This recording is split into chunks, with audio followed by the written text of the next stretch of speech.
Have you ever heard about the mad gasser? For a few terrifying weeks, this shadowy figure allegedly slipped into homes in the dead of night, leaving victims paralyzed, yet never leaving a single piece of proof behind. Imagine this. You wake up in your own bed, suddenly unable to move. Your arms and legs feel heavy, useless. You try to scream, but your throat is tight, and your voice is just a whisper. And then you smell it. A sickeningly sweet odor hanging in the air. This was the reality for dozens of people in a small American town. Over a dozen attacks were reported, but no one was ever caught, and no one could ever prove what really happened. This isn't just a ghost story. It's a real-life mystery that remains unsolved to this day. Our story begins in the late summer of 1944 in the quiet town of Mattoon, Illinois. World War II was raging overseas, but at home, a different kind of war was about to begin. It started with a single report on August 31st. A woman and her daughter fell violently ill after smelling a strange, sweet odor in their bedroom. Soon after, another report came in, and another. The pattern was always the same. First, the smell. Then, a creeping paralysis that started in the legs, making them feel like they were turning to concrete. Victims described nausea, a burning sensation in their throats, and a feeling of complete helplessness. Panic began to whisper through the streets of Mattoon. The police were baffled. They found no forced entry, no footprints, no physical evidence of any kind of gas. Was someone really creeping through the dark, spraying a mysterious poison through open windows? Or was something else going on? As September rolled on, the whispers turned into screams. The number of reported attacks multiplied. Fear gripped the town like a fever. Neighbors, once friendly and familiar, began eyeing each other with suspicion. People started arming themselves, sitting up all night with shotguns resting on their laps, guarding their families. The police, growing more skeptical with each passing day, were caught between a terrified public and a complete lack of evidence. They patrolled the streets, but the gasser was like a ghost. Imagine the atmosphere. It's a hot, humid night. The air is thick and sticky. Every house has its windows open, covered only by thin screens, trying to catch a faint breeze. You're lying in bed, listening to the crickets when you hear the soft rattle of a window screen.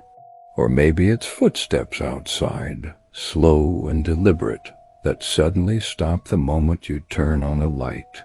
Every creak of the floorboards, every shadow dancing on the wall becomes him. The mad gasser wasn't just a person anymore. He was an idea, a phantom lurking in the humid darkness of every backyard. The tension reached its peak. The town itself became the monster. Every normal sound was twisted into something sinister. The hiss of a tire, the smell from a nearby factory, a shadow cast by a tree branch, it was all attributed to the gasser. People were on a hair trigger. There was one unforgettable moment when a resident swore they saw a tall, thin figure dressed in dark clothes standing just outside a neighbor's window. They yelled, and the figure vanished into the night, leaving nothing behind but that familiar, terrifyingly sweet smell. Was it real? A trick of the light? By this point, no one could be sure. The fear was more real than any attacker. And then, just as suddenly as it began, it stopped. The attacks ceased. The sweet smell faded from the night air. But the fear didn't go away. The police eventually concluded the whole affair was a case of mass hysteria, sparked by a few explainable industrial odors and amplified by wartime anxiety. But the victims, they insisted what they experienced was real. So what was it? A deranged prowler with a chemical weapon? A collective delusion born from fear? Or was it something else entirely? We may never know. The most chilling part of the story isn't the mysterious gas or the paralysis. It's the fact that the fear outlasted the events. Because a locked door can't protect you from something you can't see. You can't lock a gas out of your house, and you can't lock a terrifying idea out of your mind. Imagine this. One moment a young woman is asleep on the balcony of a cruise ship, seen by her own father. The next, the ocean is the only one who knows what happened. Her name is Amy Lynn Bradley, and over 2 decades later, she is still missing. This all began in the early morning hours of March 24th, 1998. The Bradley family was on vacation aboard the Royal Caribbean cruise ship, Rhapsody of the Seas, sailing between Aruba and Curacao. Amy, who was 23 at the time, had been up late dancing in the ship's nightclub with her brother. Around 5:30 a.m., her father, Ron, saw her sleeping in a chair on their cabin's balcony. He sat there for a bit, watching the ocean. When he got up and went back inside around 6 a.m., Amy was gone. She had taken her cigarettes and lighter, but left everything else behind. And here's a detail that has always haunted her family. Amy was terrified of heights. This makes the idea of her simply falling or accidentally going overboard seem less likely, doesn't it? The ship was massive, a floating city with a crew of over 700 and carrying more than 2,000 passengers. Think about the ship at that hour. It's a maze. Thousands of rooms, endless hallways, maintenance decks, storage closets, so many places to hide, so many blind spots. The ship is mostly quiet, a ghost town compared to the lively atmosphere of just a few hours before. You can almost feel it. The cold metal deck under bare feet, the smell of salt in the air, the distant hum of the engines, the echo of an elevator dinging in an empty lobby. The crew is starting their morning routines, moving through the ship, their footsteps unheard by most. Did someone see something? Did someone know something? The last person to definitively see Amy, besides her family, was a musician from the ship's band. He said they parted ways around 1 a.m. Another passenger later recalled seeing her with a member of the band early that morning. The timeline is tight, confusing, and full of gaps. A search of the ship began immediately, but it turned up nothing. And then came the critical moment. The ship docked in Curacao. Once those thousands of passengers and crew members began to disembark, the mystery exploded. The crime scene, if there was one, was no longer contained.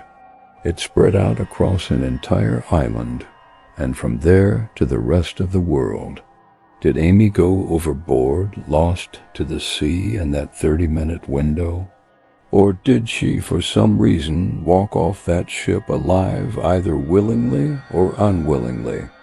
That last confirmed sighting by her father between 5:30 and 6 a.m. becomes a time capsule. It's the last moment anyone in her family ever saw her, the moment that separates before from the endless, agonizing after. To this day, the FBI poster for Amy Lynn Bradley remains active. Over the years, there have been several chilling, unconfirmed sightings. 2 Canadian tourists in Curacao in 1998 believed they saw a woman resembling Amy on a beach.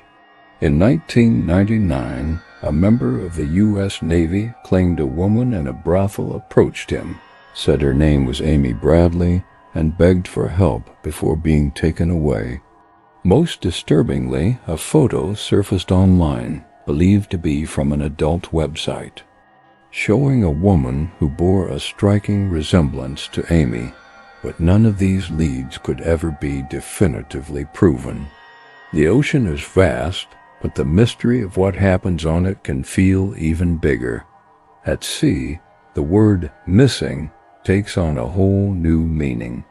It can mean nowhere, and it can mean everywhere, all at once. After hearing this story, how do you feel about safety on a cruise ship? Would you trust its security? Let me know your thoughts in the comments below.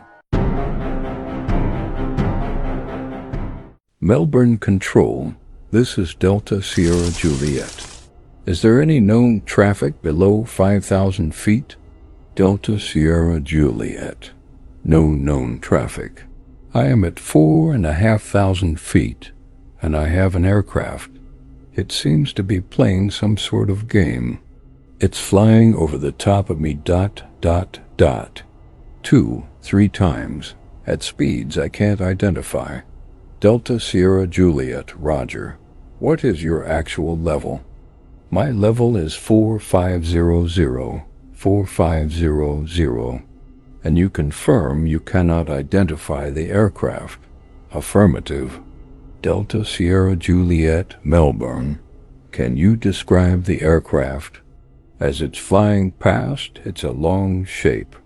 I cannot identify more than that it has such speed.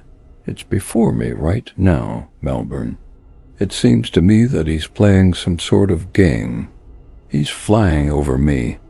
It's got a green light, and it's sort of metallic. It's all shiny on the outside. It's just vanished. Delta Sierra Juliet. Something is hovering on top of me. It's hovering, and it's not an aircraft. Then, silence. This is the true story of Frederick Valentich, a 20-year-old pilot who disappeared over Australia's Bass Strait on October 21st, 1978. What you just heard are excerpts from his final, chilling conversation with air traffic control. On that clear evening, Valentich was on a routine solo flight in his Cessna 182 light aircraft, flying from Moorabbin, Victoria to King Island, Tasmania. A simple 125-mile trip over open water. But less than an hour into the flight, he radioed Melbourne Air Traffic Control to report something strange. He saw an unidentified object following him, illuminated by 4 bright landing lights. The controllers told him there was no other known traffic in his area. But Valentich insisted he could see it. And then he said the words that would make his case an enduring mystery. It is hovering, and it's not an aircraft. Let's put ourselves in that cockpit. It's getting dark. Below you is just the black, endless expanse of the Bass Strait. Your only connection to the world is a voice crackling over the radio. And then you see something. At first you think it's another plane, maybe a military jet playing games. But its movements are impossible. It orbits you, disappears, then reappears right in front of you. Valentich described it as a long shape, metallic and shiny, with a green light. As the exchange with the controller continues, a new element of fear creeps in. His engine begins to run rough. He reports a coughing sound as if it's struggling. Imagine the feeling, the vibration of the failing engine shaking the small cockpit. The static on the radio, the claustrophobia of being trapped in a tiny metal box thousands of feet above the dark water with something unknown just outside your window. The controller, miles away in a safe, well-lit room, calmly asks for details. But how do you describe something that defies all logic? The situation escalates. Valentich is clearly distressed. He says the object is pacing him, that it's hovering directly above him. He tells the controller his intentions are to fly to King Island, a normal flight plan, a normal destination. But everything else is far from normal. His engine starts failing more severely. The controller's questions are professional, standard procedure. What are your intentions? Can you describe the aircraft? They can't see what he sees. They can only hear the growing panic in his voice. A young man trying to make sense of the impossible. His final transmission is perhaps the most terrifying part of all. After a period of open microphone, a strange, metallic, scraping sound was heard for 17 seconds. Then the radio went dead. Frederick Valentich and his Cessna were gone. An extensive air and sea search was launched immediately, but no trace of Valentich or his aircraft was ever definitively found. The official investigation concluded that the cause of the disappearance was unknown. Theories range from pilot disorientation, that he became confused and flew upside down, seeing his own lights reflected in the water, to the more extraordinary, that he was intercepted by a UFO. Skeptics point to the setting sun and planets as possible sources of his confusion.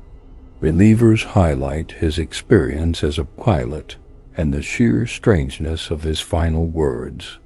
The ocean is the perfect place for a mystery to remain unsolved, a place where planes and people can vanish without a witness. After all these years, we are left with only the haunting recording and a story that has no ending. What do you think happened to Frederick Valentich? Was he disoriented and chasing his own reflection, or did he encounter something truly unexplainable out there over the water? Let me know your theories in the comments below. Thanks for watching, and if you enjoy diving into mysteries like this, make sure to follow for more.